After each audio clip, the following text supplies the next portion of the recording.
everyone, today I'll be showing you makeup for beginners. This is my biotic moisturizer which I would be using a little bit on my face, all over my face. Now I'll be using my MAC concealers, a little bit of yellow and a medium brown to cover up. As you can see, I have some dark circles under my eyes and some blemishes.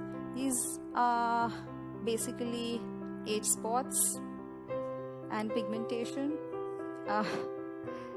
That's because of aging. Okay, so after that, yes, we're going to start using concealer that I have shown you with a concealer brush. This is my PAC concealer brush 363. I'll be mixing it on a palette and using this brush, especially on all the areas that need concealing. Under the eyes, all the blemishes. It looks a little yellow, but it's because of the lights. But once we put on the foundation, it's just going to look perfectly well blended into the skin. After using the concealer in different places, I would be changing my brush. So brushes play a very important role in your makeup finish. So every brush has a different function. Yes, so we can see my forehead is still left to be done. I have like pigmentation also on the forehead. So wherever you see pigmentation, these are the basic areas mostly people have a problem, and darker skin, uneven skin tone. So we need to consider all these areas which are slightly darker than your normal skin and work on all those areas well enough, just with a patting, dabbing movement, as you all can see. Last, on my eyelids, I'll be covering them with the concealer so that the eyeshadow can sit well on the eyelids. Plus, definitely the eyelids also were a little darker, so we have tried to cover it and make it look more even. Yes, as you can see, I'm using my angular fluffy brush for blending this concealer in circular motions, just on the boundaries of the concealer, so that it looks seamless. So once the foundation comes on it, it's just going to look more perfectly done. All over the face, on the eyes, below the eyes, just blending it in with this soft brush. So keep going till it like sits well onto your skin and looks more blended and not very patchy. Yeah, so the foundation will blend in well now onto the skin.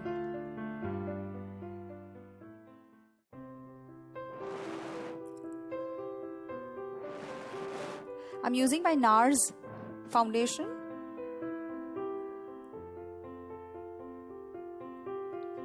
It's there are different shades, so I'm using the fair shade of the Nars foundation, putting it on my palette, and I'll be using a fat foundation brush.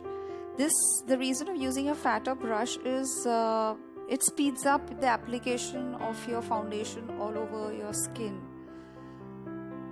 So I prefer using a fatter brush generally for my foundation. And as you can see, I'm using it very sparingly, so that it just looks like more like your natural skin, and we don't want it to be overloaded at all at any given point. Especially because especially in case of mature skin, what happens is if you overload it, then the fine lines get more pronounced.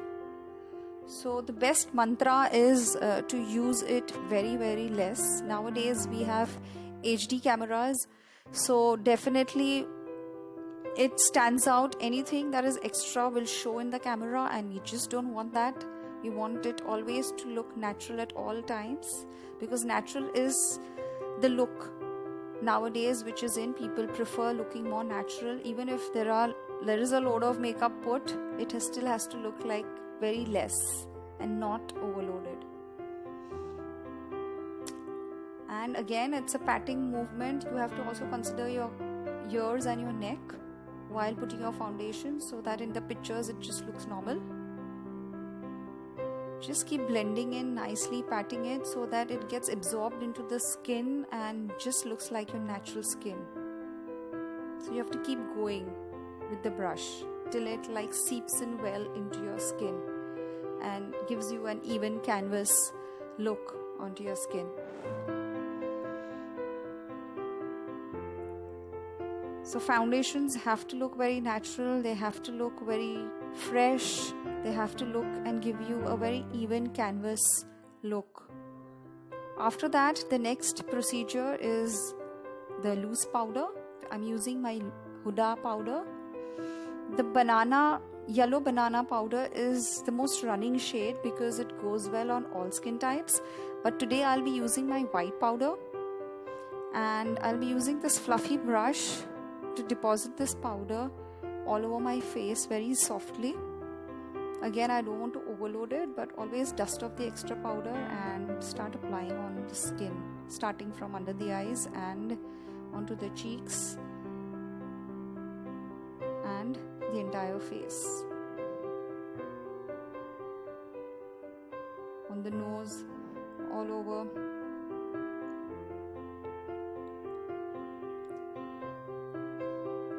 All the strokes have to be more circular blended. We finished the powder and now we'll go ahead with the contouring. I'm using my NYX contourer palette, which is my powder palette, and you can see the stroke in which it's more like a C-shaped stroke that I'll be using with a soft fluffy brush. Again, I'll be using the medium brown shade of the color that's there in the palette, and as you can see, we have to use very brisk strokes, very brisk circular brisk strokes, starting from the hairline, from the temples going into your cheeks. But right now we're contouring, so it has to be below the apples of your cheek. So if you don't understand, you can suck your cheeks in and you will get a hollow. That's the exact placement of your contouring line. Try not to overdo it. That's why a fluffy brush is always very helpful, because it makes it look more seamless and less like a very prominent sharp line. So the brush definitely plays a very significant role in giving you a more blended, seamless makeup application. So please invest on good brushes, because they would go a long way in making your makeup look natural. Now we go on to the contouring of the nose. As you can see, it's very soft and subtle, because anyways our today's look is going to be very soft, natural, subtle look for beginners who are just beginning out to be makeup artists, and actually even more like a personal thing, personal grooming. People who want to learn to do their own faces can definitely watch this video and get a lot of tips of application. But as you can watch, the movement of the brush is more circular at all times, which helps in a better blended look. So whether it's your eyeshadow or your cheeks, we have to work more circular, more soft, and less pressure of the brush. Moving on to my blush, since it's a more neutral makeup look, I have, as you can see, not used like a pink or a peach, but more like a soft brown again as my blush, so that it goes with the concept that we are working on, which is natural and more neutral. So it's more like a neutral blush tone that I'm using. Keep going and blend in circles from the apples of your cheek, again back and forth in circles towards your hairline, very subtly with less pressure. Do the same thing on the other cheek, and keep going and keep layering till you are satisfied with the amount of product that you want to see on your cheeks, but not overdoing it at any given point. More blended, more circular, and dust off the extra product so that there's no overloading, because once that happens, then there is no way that you can, it becomes a little difficult and challenging to again remove it and redo that area which has got extra load of product onto your face. So it's always better to dust off the extra product from the brush, which is a very key thing we always need to remember while doing makeup. It's very helpful tip, whether it's your face, whether it's your eyeshadow or anything.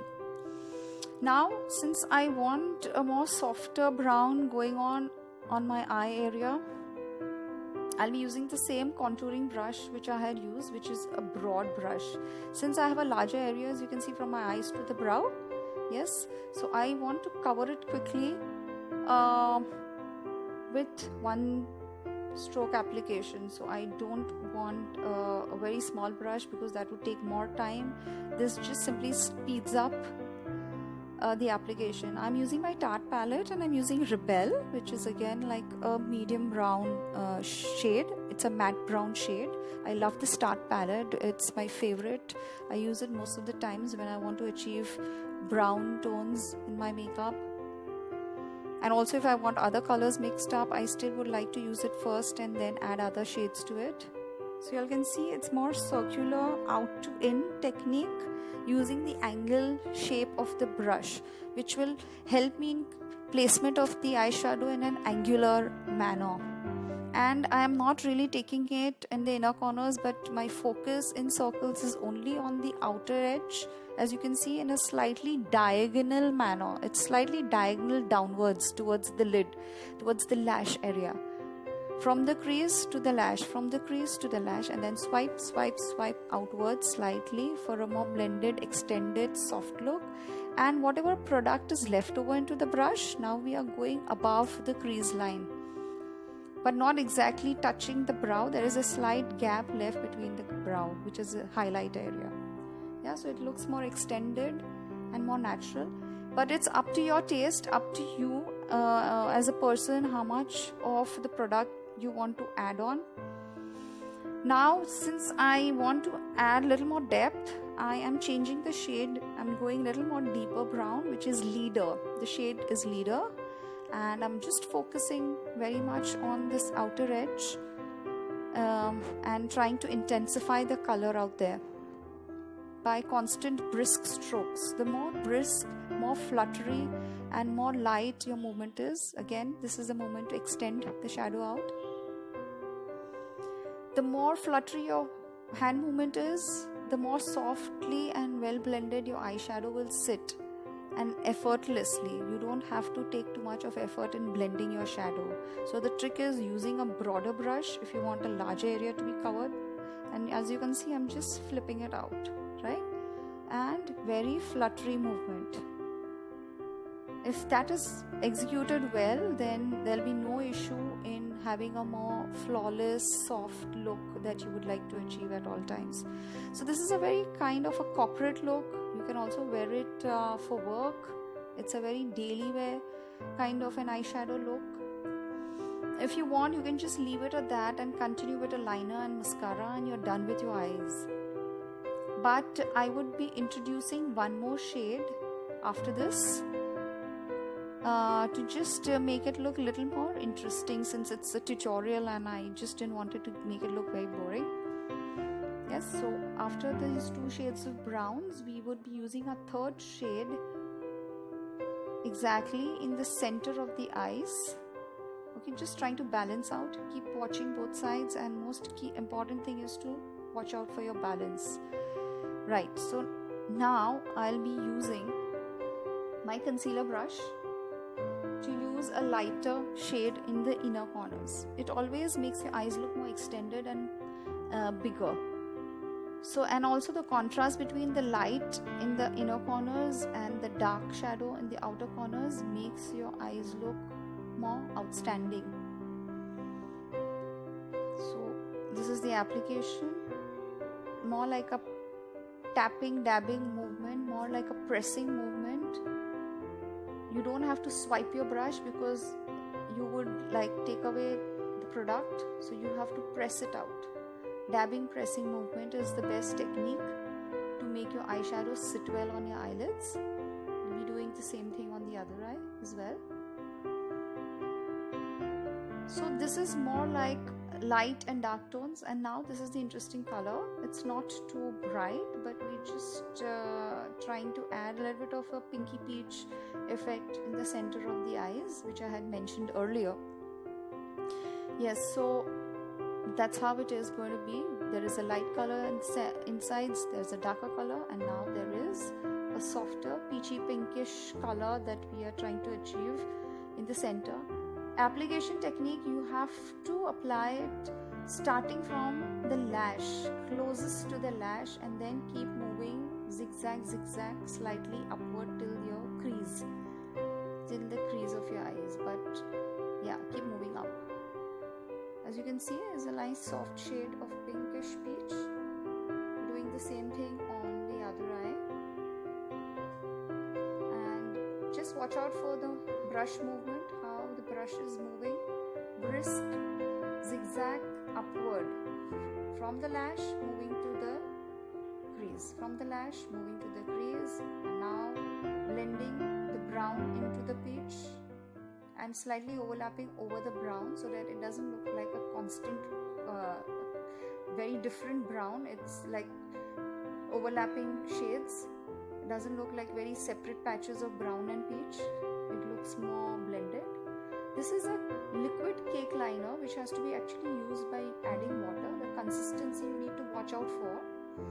So I don't want like a liner effect, hence I'm using a slightly squarish, very small squarish brush and going in zigzag strokes just to create a depth of soft black or a grey, as you can see happening closest to the lash area.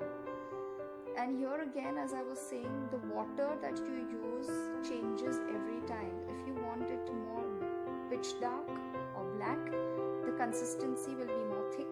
That means the water content is going to be less. But here I don't want it to look like a liner. As I said, I want a more smoked up look. Hence now I'm just applying it more watery and now blending it with another brush. I've changed my brush just to break that boundary of that soft black or grey, as you can see on the eyelids close to the lash area. So if I'm seeing any gaps, I'm just redoing it to fill in the gaps along the eyelash area, and keep going till you're satisfied with the depth that you want to create.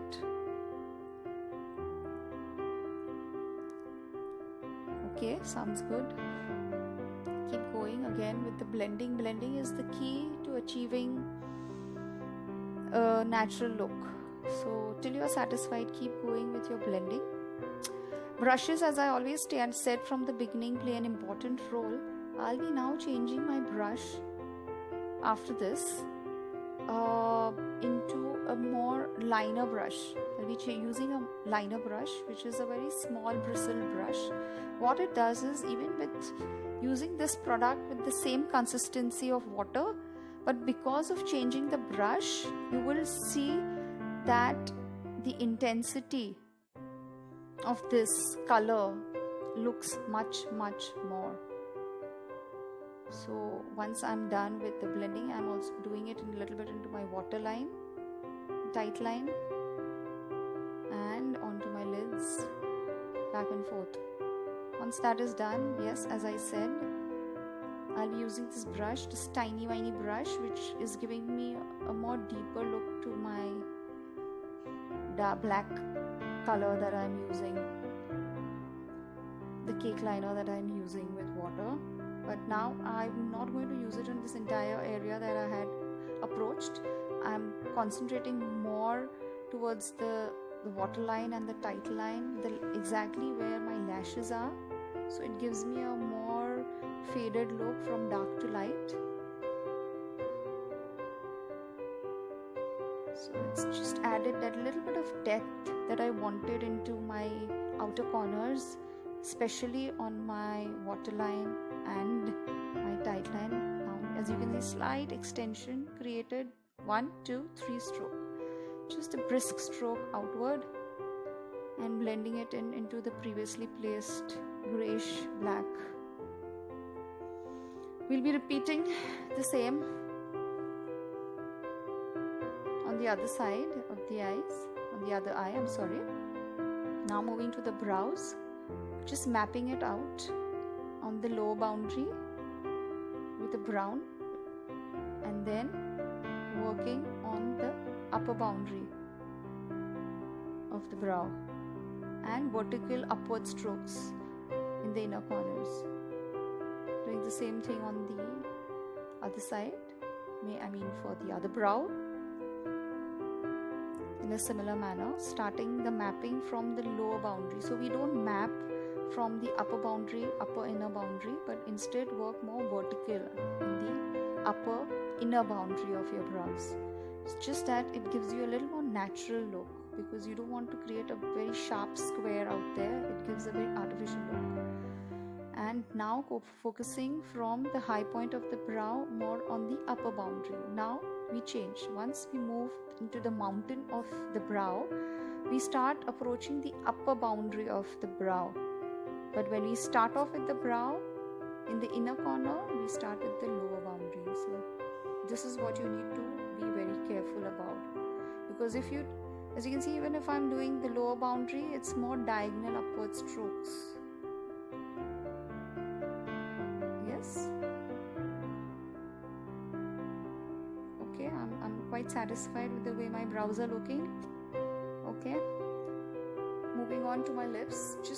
You can have very soft neutral color, but I've just decided to pep it up with a nice coral lip color to make it look less boring. Unlike what we generally do in makeups is we use an outline first and then apply the lipstick. I am doing the opposite of that. I'll be applying the lip color directly with lipstick, because this is more like a personal thing. But of course, if you're doing it on a client, if you're an artist, you do need to use a brush and not do a direct application for hygiene purpose. First, applying the lip color directly with the lip pencil. This is my Pro Arte lip color. It's a nice coral color of Pro Arte, which I like, and it's very smooth application. It's not dry at all. It's a lovely product. Since my lips are slightly small, especially as you can see, my upper lip is a little small, I would like to enhance it now by using a crayon, a lip crayon. This color is slightly 1.5 shade brighter, or you could say more darker than my lip color that I have used. And I'm working slightly like a millimeter outside my natural shape of the lips, so that it gives me a more pronounced, slightly voluptuous, bigger size to my lips. And you have to be very fine, very light movement of the lip pencil, otherwise you'll end up creating a very thick line. And also you may make the lips look very broad, more broader than you have expected them to look. So that's why the pressure of using this pencil has to be very, very less. And you're just using the tip of the pencil. It's more, you hold it, if you want to use the tip, you use it more horizontally. Yes, I'm almost done with my look, and I think it looks pretty good. It's not too much, it's not overpowering, and yes, it has created a lot of difference to the way I look from what we started off. Yes, so now if you wanted more like an ombre-ish, you can still go ahead with using a softer shade in the center of your lips. I have chosen a little bit of a frosted shade, but you could also use a matte shade over it. That is also fine. It just depends on what you want to achieve and what you want to create. Yes, so we just add a little bit of softer shade in the center of our lips and blended it well with the help of a lip brush. But one thing which is still left is my lashes mascara. That will create a completeness, to give completeness to my look. Once we are done with the lip color, I've just added a little bit more of the frosted. It's less frosted now, but it's looking more because of the lights. I've changed the shade. It's a medium frosted eyeshadow. Again, blending it well with the brush so that it looks seamless. There should be no lines anywhere. More blended approach. Yes, my lip look is almost done. Fine, but now what is left, as I said, is I think it is optional. The lashes are optional for sure.